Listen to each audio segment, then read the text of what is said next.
వాలంటీర్లు లేకుండా ఏదైనా సాధ్యం అవుతుందంటే ఖచ్చితంగా ఒక్కొక్కసారి అవ్వచ్చు, అవ్వకపోవచ్చు. ఇప్పుడు వాలంటీర్లతోనే జూలై 1వ తేదీన ఆయన అనుకున్నది, ప్రజలకు ఇచ్చిన మాటను నిలబెట్టుకున్నారు సీఎం చంద్రబాబు నాయుడు గారు.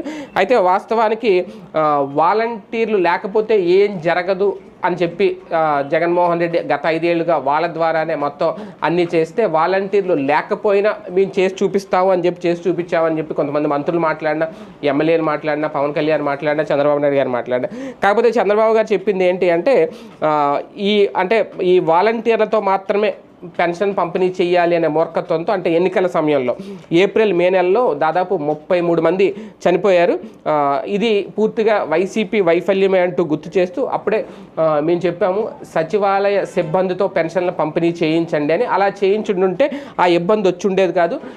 ఎందుకు జరగదో ఇప్పుడు మేము చేసి చూపించాము అనేది. అంటే అక్కడ జగన్ ఎందుకు చేయలేకపోయాడు, మేము చేసేది చూడండి